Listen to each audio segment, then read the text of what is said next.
Hi guys! This is me, Eva G, ang inyong Pinay attendant dito sa Amerika. So, good morning guys! So, nandito tayo sa labas ng Port Authority at tayo papasok sa work. Pero, sa kabilang side tayo dadaan. Sa 9th Avenue tayo pupunta. Papasyal ko kayo doon kasi para makita nyo, yung tawag nila ay Hell's Kitchen, yung 9th Avenue. So, expect nyo na maraming restaurant doon. Marami din pub. So, halika puntahan natin bago tayo pumasok sa trabaho. At magchika-chikahan po tayo. Tawid muna tayo. Ito meron ditong church. Holy Cross Church. Dito po yan sa sa gilid po ng Port Authority. So, kasi doon po ang 9th Avenue. Alam nyo guys, yung side na to pag napapadaan ako dito, ang feeling ko lagi parang nasa Korea ako, ganon. Kahit di pa ako nakarating ng Korea, parang yung side lang na to. Kasi may subway, may basta ewan ko lang, ganon yung feeling ko lang. Kasi siguro dahil pag nanonood ako ng mga Korean novela, ganyan, may ganitong side na nakikita ko. Nililinis nila yung kalsada. At eto na, nandito na tayo sa 9th Avenue. Ayan po, Lincoln Tunnel, papunta dun sa diretso lang. Tapos ayan po, 9th Avenue. Ayan. Pero nandito tayo sa 42nd Street. So all the way, papunta dun po ay pababa, 41, 40, ganun po. Dito tayo sa pataas. So ayan.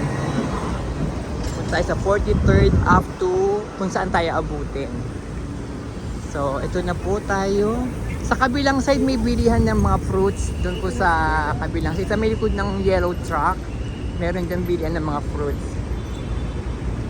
At syempre, lalo sa gabi, maganda po to. Kasi syempre napakaraming ilaw na bukas.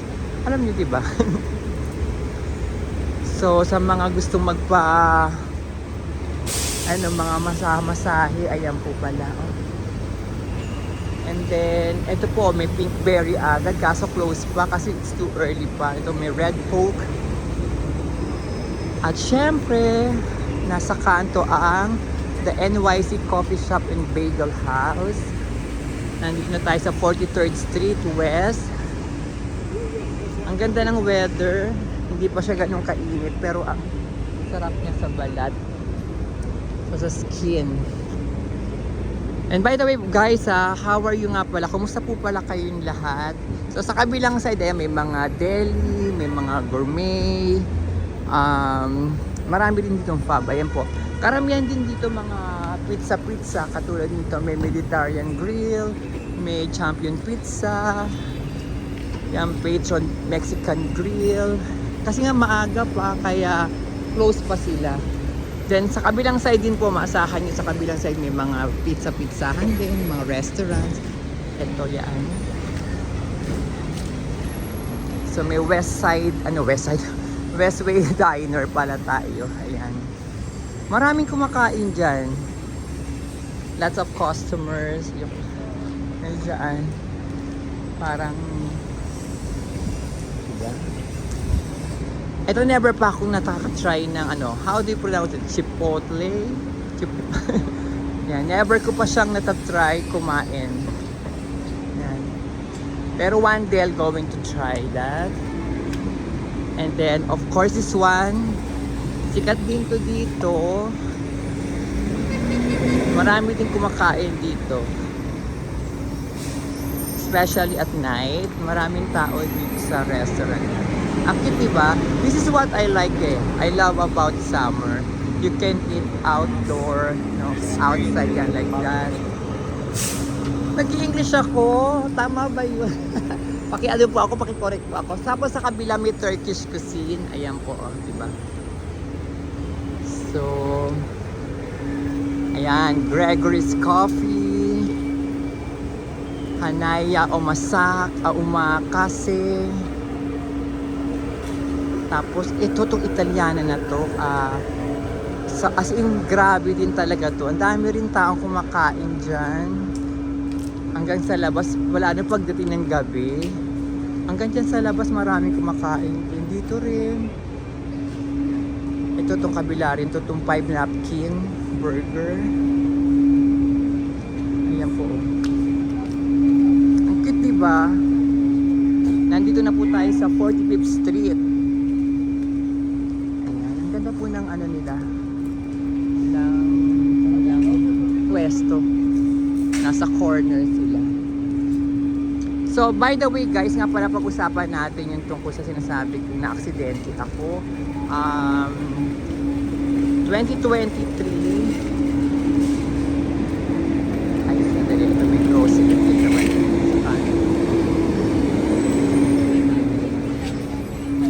Kasi kapag, yan ang nahihirapan ako kapag magkukwento ako. Siyempre pag nakaharap sa akin yung camera, hindi ko mo mapapakita sa inyo yung mga lugar, di ba? Kaya minsan, iniiwasan kung makita nyo ako, tapos magkukwento na lang ako kahit nakikita nyo lang yung kalsada. Ay, yung mga lugar na gusto ipakita sa inyo. Ay, yung Obaw. Pangalan ko sa Pilipinas, Ebaw. So, may crab house din dito. Guys, pasensya na kayo, sarado pa yung ibang store kasi nga maaga pa. So, pero lahat dito talaga grabe. Restaurants, pub, yan. And 9th Avenue Salon. May pizza na naman dito sa corner. And then yan yung Thai kusina yan. Masarap yan. Masarap dyan. Yan yum yum. Thai cooking. Yeah. Ang sarap po dyan. Promise. The food is really really good.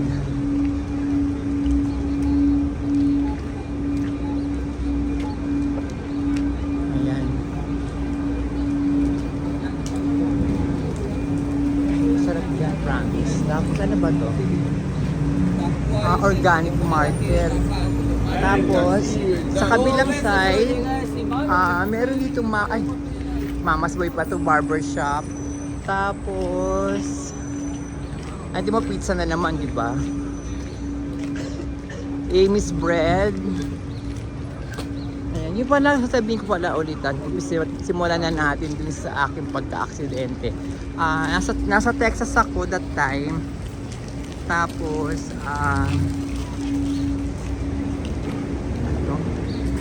Balkan Salon. Bago ko kwento yung tungkol sa na-aksidente ako, ito nga pala, gusto ko to.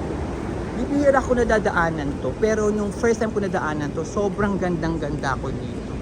Kasi may mga ayan, tapos may mga kainan, tapos ano pa tawag sa lugar na to? Ayan, di ba?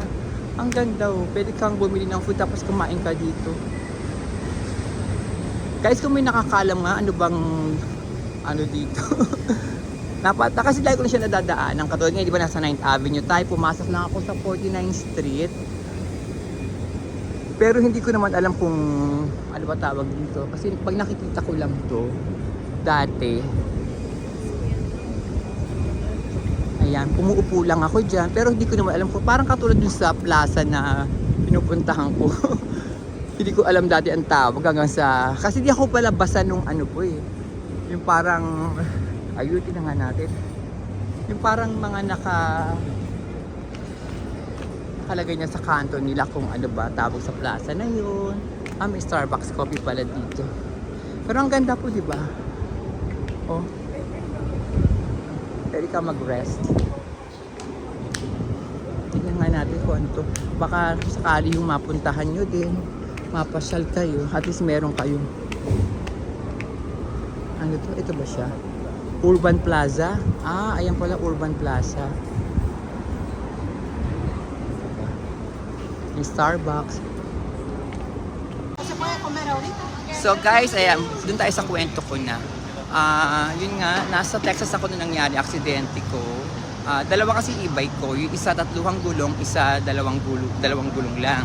So, 3 wheels and 2 wheels. Yun nga, yung 3 wheels ko, ginagamit ko siya pag nag-grocery ako kasi sa likod nun, may lagayan ng mga pinamili mo. Tapos, syempre yung dalawahan, yun ganyan, yung mga normal na e-bike, parang ganun. Pero dahil e-bike nga siya, sobrang bilis niya. At bricks yata ang tatak ng e-bike ko. Tapos, yun. Basta meron siyang parang iPad sa harapan, ganun, para ma-check mo maliban sa battery, sa oras, at kung anik-anik pa nakalagay doon. Hanggang sa isang araw, pumunta ako sa downtown. Tapos, pero ginagamit ko po yung bike na yung pagpasok ko sa trabaho, at kung pag may pupuntahan lang ako sa downtown, ganun po. So nagpunta ako sa downtown ng araw na yon. Tapos nung pauwi na ako, dumadaan ako simbahan doon. Ngayon, dumaan ako sa simbahan, medyo lagpas na ako ng konti. Nakita ko na yung sasakyan na nasa harapan ko, yung car. So, nandun ako sa lane ng bike. So, syempre, andar ako, ganyan. Yung e-bike ko nung time na yun, medyo hindi naman mahina, medyo mahina yung brake niya. So, ang nangyari, nakita ko na yung car na nasa harapan ko. Tapos kakanan siya, hindi siya naglalagay wala siyang signal na kakanan siya, ganyan. So ako naman, dahil nga mahina yung brake, medyo mabilis yung paandar ko. Ginawa ko, binababa ko yung paa ko dahan-dahan para maihinto ko yung bike ko. Kaso halos malapit na ako sa kanya, sa kagustuhan kong wag siyang tamaan yung car niya. Na-scared ako. Na-scared ako. Parang natakot ako na tamaan yung bike niya kasi I was thinking na parang kapag tinamaan ko siya, babayaran ko siya. Parang babayaran ko siya pag may na-damage siya sa sasakyan niya. So ang ginawa ko, kinabig ko yung manibela pakanan, tapos umangat ako sa gutter.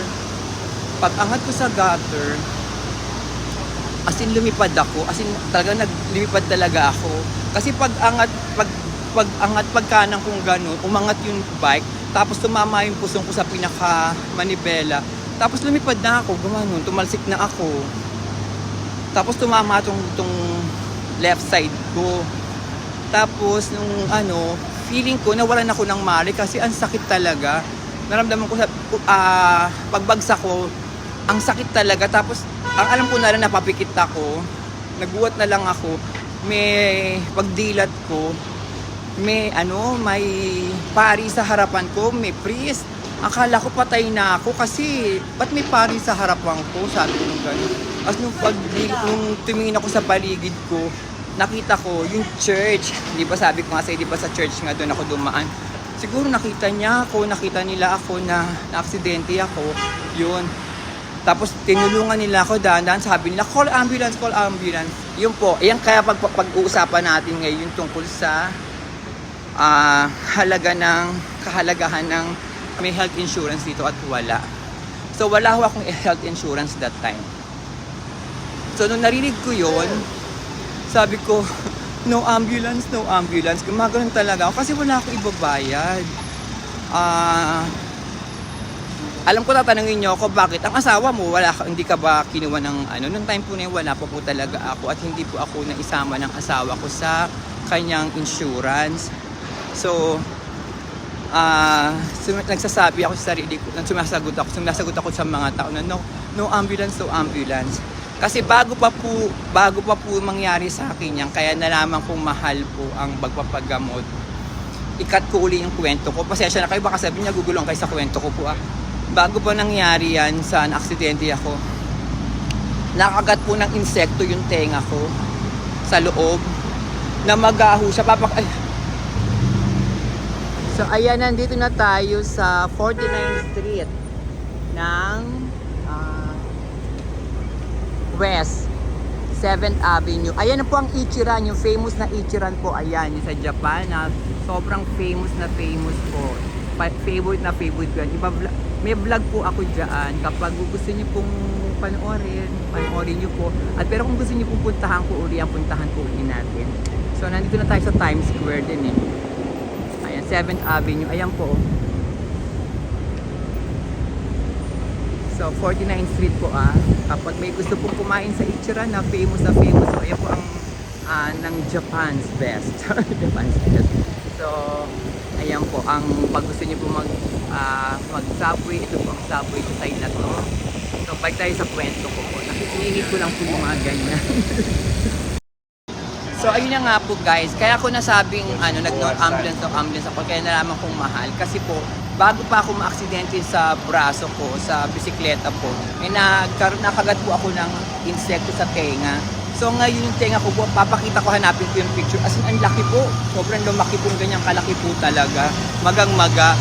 So nung time na yon, nagpunta ako mag-isa kasi wala ang asawa ko noon. Nagpunta ako sa hospital. Kasi nga natatakot ako, parang iba na yung pakiramdam ko sa tenga ko, parang iba na, hanggang dito na yung kirot niya. So nagpunta ako sa hospital, sa lugar namin, nag-e-bike ako, yung bike na gamit ko. Tapos, papunta ko doon, tinatanong insurance ko, sabi ko ganun, I don't have insurance, ganun, baka sabi ko ganun, please. Sabi ko, please cure me. sabi ko ganun. Kasi nga, ninervous ako, baka mamaya hindi ako gamutin kasi walang insurance. Kasi hanggang in-interview ako, ganyan, hanggang pinapasok na ako dun sa pinaka parang emergency ba? Parang ganun ba yun? Basta may kwarto pinagpasukan sa akin, tapos nilagyan agad ako ng kung ano-ano sa kamay, binipi agad ako, ganyan. Pero sinabi ko na nga, di ba, wala akong insurance, ganyan. Tapos ang tagal ko nag-antay, nung dumating yung doktor, chinek niya yung tenga ko, sabi nga niya yung may nakakagat nga daw sa akin. So binigyan ako antibiotic, saka sa Magaba. Hanapin ko nga yung reseta ko, nakalimutan ko, basta parang ganun po ibigay sa akin. Tapos nung lumabas ako, sinisingil ako. Kasi siyempre magbabayad ako, di ba? Sabi ko, I don't have insurance, di ba? Sinabi ko na nga ganun. Pero meron ako dito, sabi ko, I only have like $250. Sabi ko, if it's okay, sabi ko, ibibigay ko na po sa inyo. Sabi ko ganun. Sabi nung lalaki, ito po totoo, sabi nung lalaki, luckily, nasuswertehan ko naman. Sabi niya, luckily, first time, kapapasok ko pa lang parang 2 weeks ago, sabi niya. So parang sa kanila daw, meron silang, parang pwede silang magbigay ng 50% off sa taong gusto nilang bigyan since bago sila, parang gano'n. Sabi niya, sige, bibigay ko sa iyo yung 50% off na yun. Tapos, so, ang binayaran ko na lang is parang 200 something lang. Pero after a month pa yata dumating yung bill ko. Tapos pero binayaran ko po. Tapos akala ko okay na. Nung siguro mga ilang linggo pa uli after siguro mga almost 2 months yata, may dumating sa akin bill 1,500. Yung pala yung pagkakagamit ko ng emergency, yung room, yung ganon. So sabi ko, kaya doon ko nalaman na maliban sa mahal ko ang ambulance, yung palang pinagpasukan sa akin, yung ginawa sa akin doon, ang mahal na pala ng bayad, 1,500. May resibo po ako, papakita ko rin po sa inyo. Hanapin ko lahat sila. Ipopost ko na lang dito, takpan na lang natin yan. Tapos yun nga, so kaya nung aksidente po ako sa bike, nung sumisigaw sila na, call ambulance. Sabi ko, no ambulance. Kasi nga, naisip ko na, ambulance pa lang, magkano na babayad? Di ba ako ginagamot, ganon. Kasi nga, hindi ko naman naisip na, pwede ko palang idemanda o pwede ko palang ireklamo yun nasa sa harapan ko na wala man ng pasintabi na huminto, walang signal pa kanan, di ba? So nung tinayo nila ako, pero yun naman, yung driver nung car, nandoon siya, sinasabi niya, are you okay? Gusto mo bantalin ka sa hospital? Sa sobrang takot ko kasi nga, ang nasa isip ko, ako magbabayad. Talagang pasensya na po, wala kasi talaga akong alam nung time na yun. Pag naalala ko, naiiyak ako. Kasi ang sakit-sakit talaga, grabe. Alam mo yun, kahit pinipilit nila ako itayo, hindi ako makatayo sa sobrang sakit po talaga ng puson ko dahil tumama talaga siya sa manibela talaga. Kasi nga yung pagkakakambyo ko dun sa as umakit ako sa gutter. Tapos, ayun na nga. Tapos hanggang sa unti-unti ako nilang tinayo. Sabi, are you sure? Parang ayaw mong pumunta sa hospital. Sabi ko, no, it's okay. Ganyan. Tapos hanggang sa naglakad pa ako pa uwi kasi nga yung hindi ko yung paa ko sa bike. Pag nakita niyo po yung bahay namin sa Texas, ang bahay po namin doon, wala kaming kapitbahay. May kapitbahay malayo, sobrang layo kasi yung bahay namin parang 20 ba o 40 hectares, nasa gitna po nun yung bahay namin. Yung pong lupain na yun, sa asawa ko po yun. Kaya wala kaming kapitbahay. Tapos, so bago ka makalabas pa ng bahay namin, kung kukunin mo yung pupunta ka sa ano to, yung mga sa mailbox namin, kailangan mo mag-drive ng kotse para makuha yun, makapunta sa mailbox. Ganun po kalayo. Siguro kung nasa kinakatayuan ko, ito yung bahay namin. Doon pa ho yung mailbox. Kukunin ko ho yung sulat namin. Ganun po. Minsan papakita ko ho sa inyo. Hanapin ko yung video po ng mga ganun. Kung gaano, kasi dinadrive ko ho siya dati. Tapos hanggang sa nilalakad ko siya. Magmula dun sa pinag-aksidentihan ho sa akin, bago ko makauwi. Pero pag naglakad ho ako, aabutin ako ng 1 oras kalahati po. Ganun po siya kalayo. Totoo lang po. Napakalayo ho talaga. So, yun. Pero naglakad ako, tapos papahinga ako, maglakad ako, tinutulak ko yung e-bike ko, ganun. Awang-awa ako sa sarili ko. Kasi nga, kasi nga, andun, ang thinking ko kasi baka, hindi ko siya mareklamo kasi nga, 'di ba, sa Pilipinas ganun lang naman tayo, 'di ba? Bakit pag na-aksidente ka ng bike, ganito, parang kausapin mo, pasensya ka na, ganito. Kaya ano ba masakit sa iyo, ganito, ganito. Ako naman kasi marami ang sinasabi sa akin yung mga nakilala ko na pag ganito, naku, ano yan, ibabayaran mo yan, ganito, ganyan. Parang ang gulo ng utak ko nung time na yun kasi nga parang ano ba gagawin ko? Wala kasi akong alam, wala rin talagang, kahit asawa ko hindi naman niya ako tinuturuan sa mga ganyan. Kasi nga dalawa lang kami. Tapos wala pa akong kakilala dun sa lugar namin dahil nga yung bahay namin nasa gitna ng napakalaking lupa, ganun. Napakalaking lote, yung ganun po. So, yun po. Kaya iniinda ko siya araw-araw. Pero sinabi ko naman sa asawa ko na na-aksidente ako. Tapos, nagulat siya. Basta yung ibang kwento na hindi ko na masasabi sa inyo yung napag-usapan namin ang asawa ko. Basta yung nagulat siya na na-aksidente ako. Tapos hanggang sa, yun nga sinabi ko, kasi nga wala akong insurance kaya hindi ako pumunta sa ganito. Yun. Ganun. Tapos hanggang sa nakapagpa-check up na ako, napa-x-ray po yung braso ko, yung shoulder ko. Sabi nung doktor, luckily nga daw wala daw akong broken bones, pero nabugbog daw yung muscle ko. Parang ganun. May term siya. Lahat ho yan hanapin ko na lang. Hanapin ko na lang po yung mga yung mga, kasi dito pag binigyan ka ng reseta po o pati yung naging sakit mo, kung ano ginawa nila sa'yo, yung description and everything, nasa isang folder po lahat. So yun po, papakita ko sa inyo.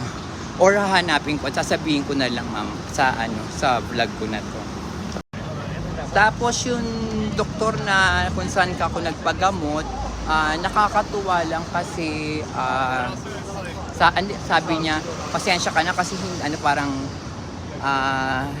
hindi ro talaga siya yung parang, hindi siya nanghihingi ng sorry, but sabi niya, I'm not, parang paano pa pagkakaintindi ko.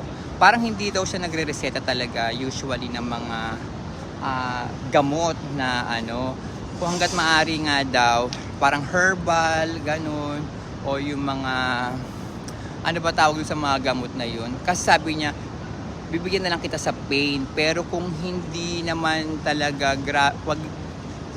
kapag na lang talaga masakit, uminom ka na lang ng Advil, sabi niya, ganun. Pahinga mo tayo dito.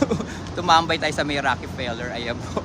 Tapos po, sabi niya, yun nga, tapos hanggang sinabi niya na, pero kapag hindi naman masakit talaga, o kaya mo, kahit mag-patch ka na lang, mga patches, katulad yan sa lompas, mga ganyan, yun sabi niya sa akin. Ako naman, hindi naman din talaga ako pala inom ng mga pain reliever, di talaga ako pala inom ng ganyan. So, yun nga, ang nireseta niya sa akin, Advil. So, kaya kung mapapansin nyo, lagi akong, kahit sa mga previous vlogs ko po, mapapansin nyo po, lagi ako may salompas sa katawan. Kahit ngayon lagi ako, di ba bumili ako kahapon? So, mamaya pagpasok ko, bago ko isuot yung uniform ko, naglalagay ako ng salompas. Yan halos buong braso ko na yan. Tapos, saka ako mag-uniform. Ganun. O kaya, meron din akong IC hat. Papakita ko mamaya pagpasok ko sa loob ng trabaho ko. Yun. Tapos, wala na hanggang dun. Hanggang magmula noon hanggang ngayon. Kasi nga, ang bigat din ng trabaho ko. Kaya siguro yung braso ko. At sabi rin ng doktor, parang mag-heal naman siya kaso matagal daw. Kasi nga, sa muscle nga daw. So, pero feeling ko, hindi siya mag-heal kasi nga, yung klase ng trabaho kasi 'di ba angat ka ng angat ng kama, tapos syempre super ganyan tawag dito yan, kanya mga nililinis mo mga window, yung mga 'di ba. So yun po. So ito na nga guys, nasa loob na tayo at papakita ko muna sa inyo. Ito yung sinasabi ko sa inyo, 'di ba? May IC hat ako. Ayan, saka ito yung salompas ko. Ayan, salompas na binili ko kahapon. Ayan sila. So, ayan, uniform ko na nakapanty na lang ako. So, ayan po. So, mag-uniform muna tayo at maglalagay tayo nito. Maglalagay po lang muna tayo bago tayo mag-uniform. So, sandali lang po. Ayan, so guys, hindi ko mapakita yung ayan po. Ganyan ako maglagay po ng salompas. Ayan, tapos meron pa ako sa, ayan. So, kaya bago ako mag-start ng trabaho, meron akong ganyan sa loob ng katawan ko po. So, pasensya na kayo, pinakita ko muna po. So guys, ayan, nasa loob na, naka-uniform na tayo. So, ayan po ang aking nilalagay.